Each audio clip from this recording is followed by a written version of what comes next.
Namaste everyone. Welcome to physics class. We were in photoelectric effect, correct? We were discussing about the problems in the photoelectric effect, right? So you'll have to work out many problems. I will stop the problems because I worked out 8 problems. So it's your job to do that. Now, namaste everyone. Hope you are doing well. Now today I will finish that small chapter. In a small part of that is left with, that is a dual nature of matter, that is wave nature of matter, right? Matter wave. Wave nature of matter. Now, you know that when you explained interference, when you explain diffraction, when you explain polarization, all these are properties of light. Light bending by the edges of the obstacle, light superposing on each other, that is called interference. Bending is called diffraction, and light showing the vibrations in a particular plane, polarization. All these properties can be explained by using wave theory of light.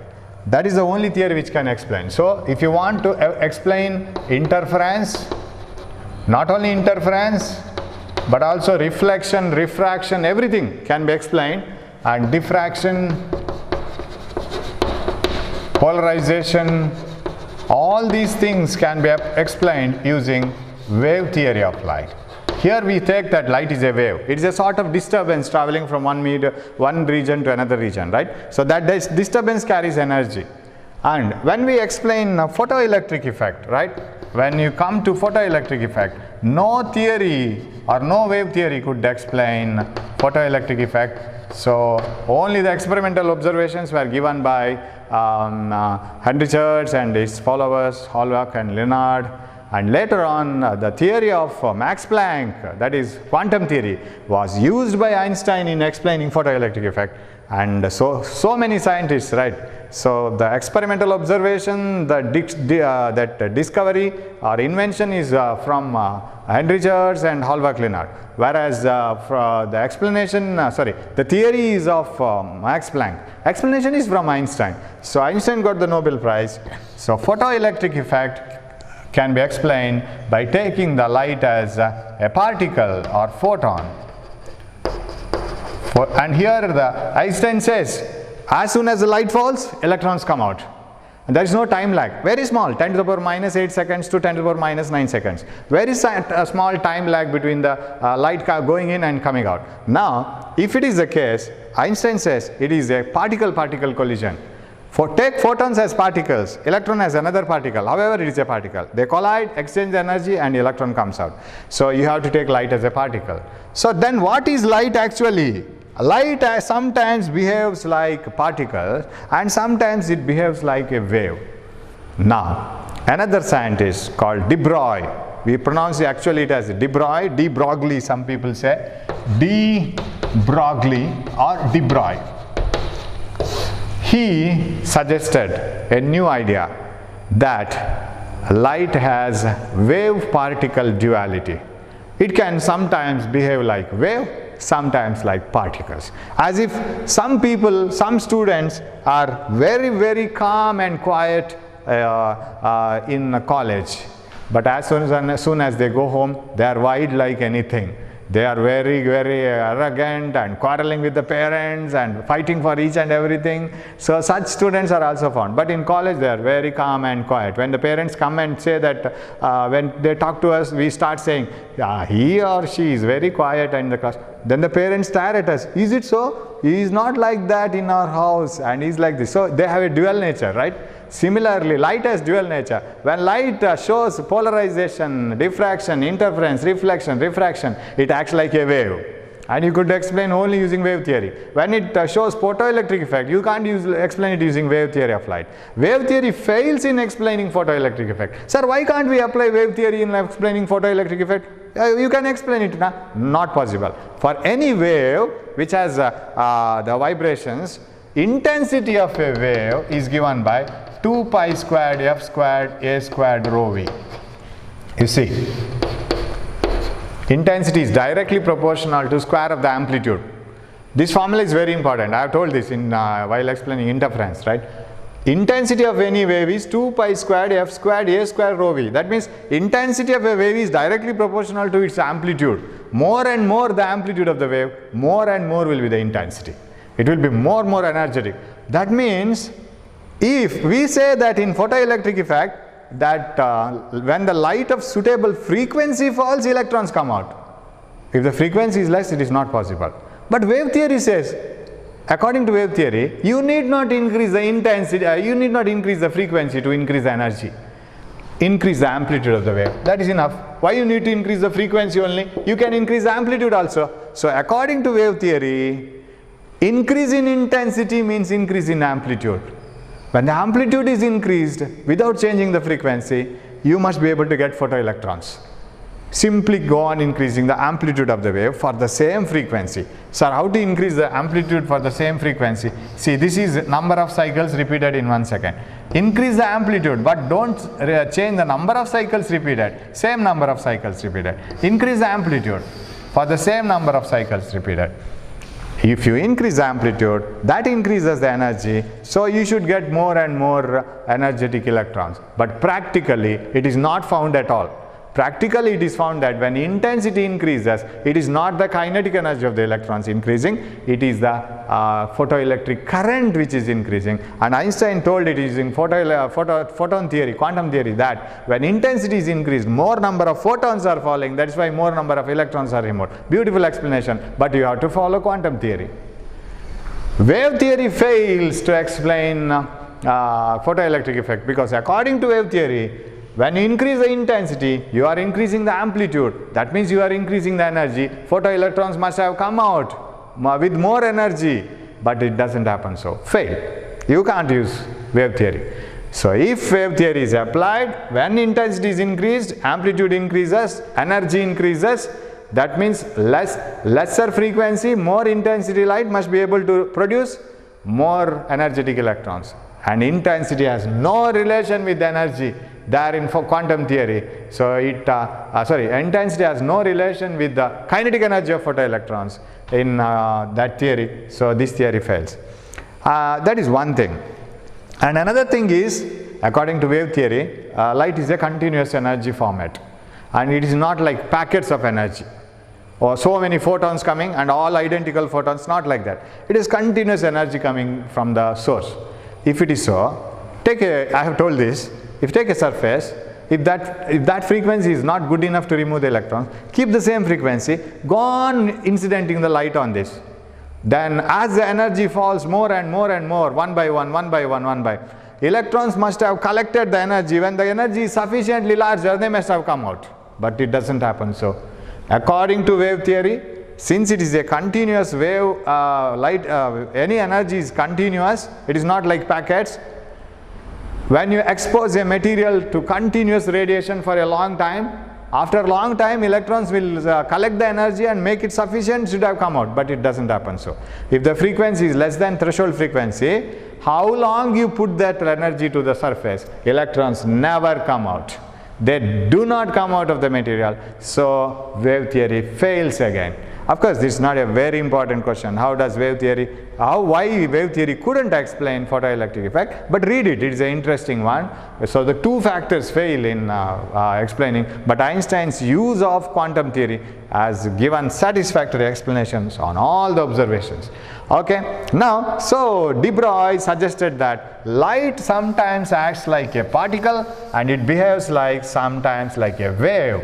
In a photoelectric effect, it acts like a particle, and in diffraction, interference, polarization, reflection, refraction, it acts like a wave, and it has a dual nature.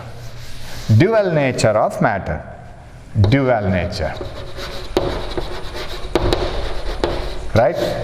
Now, light, which is a wave, in diffraction, in interference, during reflection. When light reflects, you say that wave is reflecting. And when showing photoelectric effect, you say it's a quantum of photon, it is a packet of energy, quanta of energy, packets of energy, a particle. That means a wave can behave like a particle. Correct? De Broglie's question is, why can't a particle behave like a wave? If light, which is a wave, we usually say that it's a wave, can act like a particle in photoelectric effect. It can go and supply energy to the electron and supply all its packet of energy to the electron, and electron comes out, acting like a particle, colliding and giving out. If wave can behave like a particle, why can't particle behave like a wave? Reverse. That was the question thrown by Deprive, and he says that every moving particle has an associated wave. For example, if light is a wave and it acts like a particle, you take actual particle, a moving cricket ball, a moving football, a moving car, a running student, it's a particle. Why can't it show wave nature? It's a very interesting one, right? Light, which is a wave, can show particle nature also. A moving particle, why can't it act like a wave? That means a running student should also show diffraction, isn't it? A running group of students should also show interference. So why can't you expect that? But you can't expect it in such a large size. You take electrons. Electrons are the best particles, and electrons, beam of electrons, they also show diffraction. They also show diffraction. So there came, of course that was proved later, so there came the new theory that is called matter wave. That means matter can also behave like wave. It also has a wave nature. Remember, you can't expect a moving ball like light, right? A moving ball showing the nature of light, right? Suppose you are a boy, you can act like a girl in a play, right? You are not a girl, but you can act like that. You can show the behavior of a girl and making some decorations and acting like a girl. That is possible. A girl can act like a boy, right? So that is only acting. Similarly, a moving cricket ball can show the nature shown by the wave, light. And and Deprive gave a theory on that, and he argued that particles also can show wave nature. So wave nature associated with any moving particle, wave nature associated with any moving particle is called matter wave.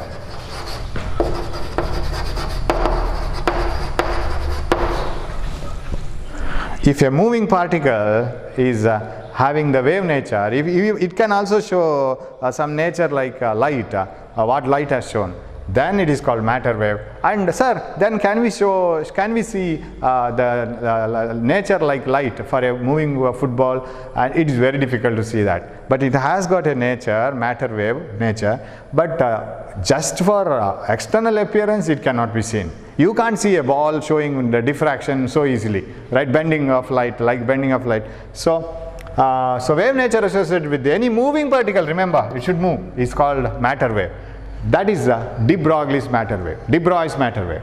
Okay, so de Broglie gave an equation. Suppose then the next question comes.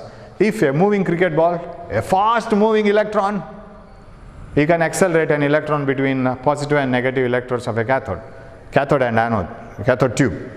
Accelerated electron, if they can show wave nature, what is the wavelength associated with that matter wave? We will call it as matter wave, right? Wave nature shown by moving particles is called matter wave. If matter waves show wave nature, if particles show wave nature, what is the wavelength? He argues like this. So de Broglie wavelength. Wavelength associated with, or wavelength of the matter wave is called de Broglie wavelength, right? We have definitions here. What is matter wave? Wave nature associated with any moving particle is called matter wave, because light can show particle nature. Particles can also show wave nature, right? So what is de Broglie wavelength? De Broglie wavelength. Some people say it is de Broglie, and some actual pronunciation is de Broglie, right? De Broglie wavelength, as if we have Subroi in our place, right? We call some Subroi and that one, this one. Similarly, de Broglie, right? Now, what is de Broglie wavelength? Wavelength of a matter wave is called de Broglie wavelength. If we say any matter shows wave nature, then what is its wavelength? He argues it like this. You write the energy of a wave.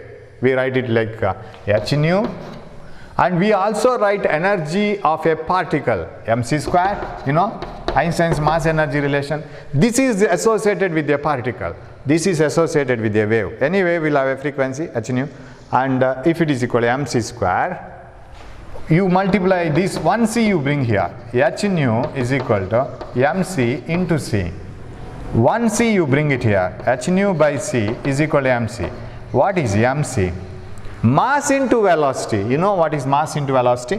Mass into velocity is always equal to momentum, right? It is called momentum. Now, whose mass and whose velocity you are multiplying? It is for a photon. C is the velocity of photon. So, shall I write it as P? H nu by C is equal to P. Now, what is nu? Nu by C, C by nu. Okay, I will interchange it. So, shall I write it like this? I will bring P here, remaining terms there. H by P I will retain. Then, so, P here. This C and nu I will take it on the other side. C by nu. What is C by nu? You know, nu is equal to C by lambda, right? Nu is equal to C by lambda. And what is lambda is equal to C by nu. And H by P is equal to lambda, because C by nu is lambda. V equal to F lambda, you write, right? C is equal to nu lambda. This is the usual formula you write. Velocity of light is equal to frequency of radiation into wavelength. Nu equal to C lambda. All these tiny formulas you get it in the first step view. You must know this very clearly. So velocity of light is equal to nu lambda. So lambda is equal to C by nu. And so C by nu is replaced as wavelength. And now actually you have to extend it to a particle. This is written only for a photon or electromagnetic radiation, because for an electromagnetic radiation energy is h nu, and for a particle mc square, and c is taken out, momentum is retained, c is brought here and rearranged, we get lambda is equal to h by p. Lambda is equal to h by p if it is not a photon, if it is a cricket ball. What is the difference between a photon and a cricket ball? Photon travels with tremendous high speed compared to a cricket ball. So you can't put mass into velocity of a photon. You can write mc, you can write mv, right? For any moving particle, you don't write mc, you write mv. That is the Deprive wavelength. So very simple definition or derivation. Maybe ask for 2 marks or 3 marks. Deprive wavelength. Very simple. What is Deprive wavelength? What is a matter wave? Wave nature associated with any moving particle is called a matter wave. And wavelength of a matter wave, if it shows a wave nature, then what is its wavelength? Wavelength of a matter wave is called Deprive wavelength. And if you want to derive it, use the two formulas h nu and mc square. And this is for a particle, this is for electromagnetic radiation. Then arrange them, then Deprive wavelength for any moving particle. But don't write mc at the end, because if it is mc, then it should be a photon. For an ordinary moving particle, it is mv, because its speed is not the speed of light. This is called Deprive wavelength. So obtain an expression for Deprive wavelength. Deprive wavelength lambda is equal to Planck's constant divided by momentum of the particle. Now I am talking about particle, because we have come to an argument that any particle moving should also show wave nature. So we are talking about particle, not radiation. Radiation has already shown both the nature, right? It has shown wave nature, it has shown particle nature. So lambda is equal to h by p, p is mv. Do you have any other formula? So formula is also important. You may be asked to write the formula also. Write a formula for Deprive wavelength. Either you write lambda is equal to h by p, explain the terms. Lambda Deprive wavelength, h is Planck's constant, p is momentum. Or Deprive wavelength, lambda is equal to h by mv. H is Planck's constant, m is the mass of the particle, v is the velocity of the particle. Do you have any other formula, sir, for Deprive wavelength? Yes, we have it. And as soon as this theory was proposed, when Deprive proposed this theory and said that particles also showed wave nature, many people did one experiment. J. Thomson and Davison and Germer did separately. J. Thomson did his own way, and Davison and Germer, they did one experiment. They made electron particles electrons are particles. They made a beam of electrons to hit a target, and they found that electrons also show diffraction similar to a light. A diffracted beam is collected, and electrons were diffracted more in a particular angle, and all these experiments were done. You have that experiment in your syllabus, but now in the new syllabus released recently by the CBSE, that part is removed. So I don't touch it now. Suppose if it has to be done, we will do it later. Okay? How did Davison and Germer prove the how did they prove the wave nature of light? How did they prove the wave nature of particles, not light? So taking a beam of electron, making it to fall on a material, and diffracted beam of electrons were collected. They showed the diffraction pattern very similar to the diffraction that we get in light. So that means that property of light, which is diffraction, is also shown by particles, because electrons are particles. They are not electromagnetic radiations. They are not like radiation coming from sun, right? They are particles. So particles also showed wave nature. So that de Broglie wavelength is given, and they use the same formula to explain it, de Broglie wavelength formula. So that gave a boost to de Broglie's theory, matter wave theory. Okay, lambda is equal to h by p, h by mv. Do you have any other formula for explaining de Broglie wavelength? Yes, we have. You see, can't you explain momentum in some other term? Suppose if I say a particle of mass m, a ball, cricket ball of mass m, is moving with the speed of some 60 km per hour. What is its de Broglie wavelength? Calculate h, Planck's constant, 6.6 into 10 to the power minus 34. Then x, mass of the cricket ball, velocity of the cricket ball. Finished. Suppose if kinetic energy of the cricket ball is given, a cricket ball of kinetic energy is moving towards the direction. What is its de Broglie wavelength? Then you will have to bring energy here. It is not mass and velocity given, energy is given. So how to do that? You know that momentum is equal to mass into velocity. Or I will start from energy, kinetic energy. Kinetic energy is half mv squared. If you want to bring momentum here, what can you do here is multiply by m on both sides. Em is equal to half m square v square. Is it so? You have to remember this always. Actually, this is the first year portion. Energy is, kinetic energy is half m square. Multiply by m on both sides. Em half m square v square. Shall I write it as p square? Em, 2em, bring 2 here. P square, because this one is momentum. What is P? P is equal to square root of 2em. Right? What is de Broglie wavelength then?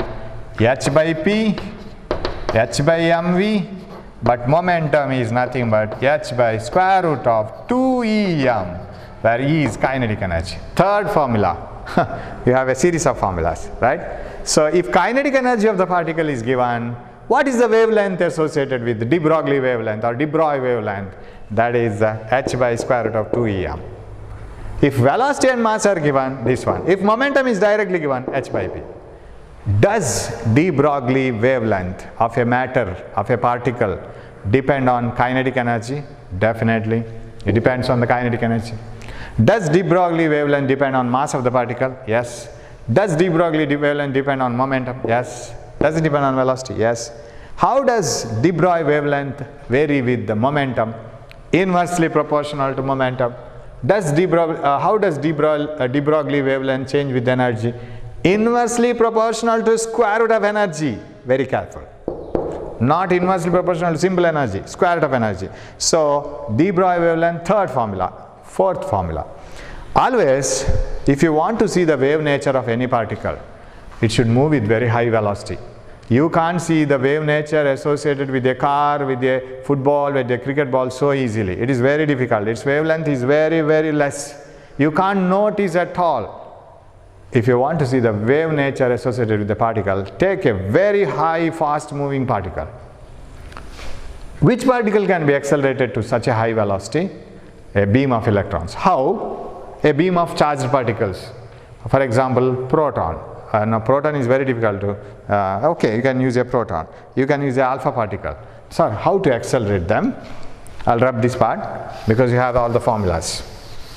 How to accelerate them?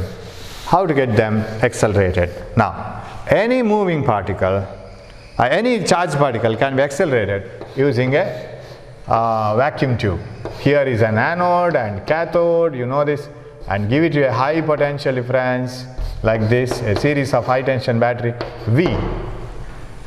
Keep the electron here. This is anode positive, this is cathode. Leave the electron from the cathode. Cathode is given to the negative of the battery, it is negatively charged.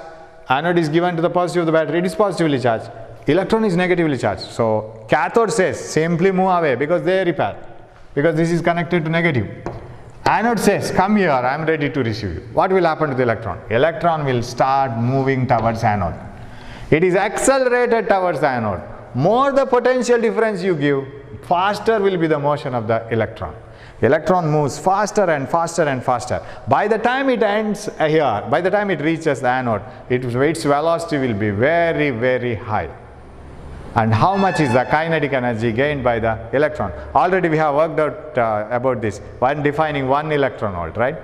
You know that potential difference between any two ends of the battery is the work done in taking the charge once round the circuit. So if you connect a battery to a bulb like this, how many times I have told this one, right? So many times, right? Repeat, I repeat, because this is a very important part. If you apply a potential difference across any battery, then that battery will force the electrons to move like this. Negative will repel the electrons, positive will attract the electrons. So that's why current is like this. Current is the motion of positive charges, but electrons will move opposite to that. Battery will do the work in moving the charges from one end to the other end. Work done by the battery in sending the charges, total charges, all the electron charge is potential difference. What is the work done by the battery? Charge into potential difference. And what is this work? That work itself will appear like a kinetic energy here. I will drop a ball. As soon as I drop a ball, Earth will start doing its work. It will start pulling the ball. Of course, it will pull the ball as long as I am holding also. But when I am holding, I don't allow the Earth to pull it. When I leave it, Earth starts pulling it and it starts moving. Earth will do the work in pulling the ball. How does that work done by the Earth appear? It appears like kinetic energy of the ball. By the time Earth reaches the ball reaches the Earth, the ball will have tremendous velocity. That is the kinetic energy. That is the work done. So shall I equate this to the kinetic energy of this one, or simply E, kinetic energy of the charged particle? Now you can see the wave nature associated with this electron. If this electron beam is made to hit the target, you can see diffraction. That is what Davis and Germer and J.P. Thomson proved. Okay, so QV is equal to half mA square, that is kinetic energy. So shall I replace QV as E? Because I don't replace Q as E, charge of electron. Because I may use not only electron, I may use proton, I may use deuteron, I may use alpha particle, any particle. So I will retain Q as Q only. So shall I replace E as H by square root of 2 instead of E? M I will write M instead of E, I will write QV. So how many formulas you have now? Deprive wavelength can be calculated as H by P, H by MV, H by square root of 2EM. E can be replaced as the kinetic energy gained by any charged accelerating particle, H by square root of 2M QV. So these are the formulas for Deprive wavelength. A small chapter, as not a chapter, it is the end of the chapter of photoelectric effect, that is dual nature of matter. So very important part. We will see some problems regarding this, very few problems, but as far as exam is concerned, you may get some questions like, what is a matter wave? Wave nature associated with any moving particle is called matter wave. What is Deprive wavelength? Wavelength of a matter wave is called Deprive wavelength. Write an expression for Deprive wavelength, any one. Accelerated charged particle, particle having kinetic energy, mass and velocities are given, momentum is given. Then simple obtain an expression for Deprive wavelength. I have written E is equal to mc square, which is equal to hc by lambda, you know this one, and h nu And what else? mc is equal to h nu by c, momentum will bring it here, and c by nu here, c by nu here, h by mc is h by p, c by lambda is wavelength lambda, sorry, c by nu, isn't it? C by nu, when it comes here, c by nu is equal to lambda h by p. So this one, then extension mv e2 square root of 2em 2m qv. So all the formulas are very important. You obtain an expression, and also another thing is I want to mention here, the wave nature associated with any moving particle, its wavelength is very, very less compared to and it is not an electromagnetic radiation, right? When a ball moves, you can't see light coming out of it. You say that it shows wave nature, so why can't you get electromagnetic wave light like? No, it's showing the wave nature, right? When you are acting, when you are a boy, you are acting like a girl, you are acting like a girl, you are not a girl, right? So you show the nature of a girl. Similarly, when a ball moves or when an electron beam moves, it shows wave nature. The wavelength is given by this one. And now the thing is, the wavelength is very small. This wavelength is very, very small. Do you remember the resolving power of a microscope? We are coming back to that. Remember, long back. Resolving power of a microscope is 2n sine beta divided by 1.22 lambda, where in a microscope you have a objective lens, this one, and an eyepiece through which you see, right? And here is the object. From the object the rays of light are coming like a cone, and semi-vertical angle of this cone is beta. Let me make it clear. So like this, here is the, yes, these are the rays entering the lens on the extreme rim like this, and this is beta. Semi-vertical angle of the cone of rays, refractive index of the medium between the object and the objective. You can fill this with oil of higher refractive index, then the resolving power of the microscope will increase. And another one is you can decrease the wavelength of light coming from the object. Yes, this is objective lens. How to decrease the wavelength of light coming from the object?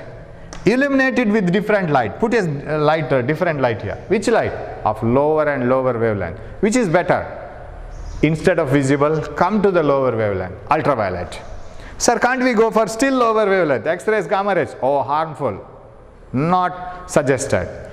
Among ultraviolet, some non-harmful radiations. Okay, use them. When you use lower wavelength light like ultraviolet light, resolving power increases. Now your microscope will get greater ability in showing the objects clearly separated.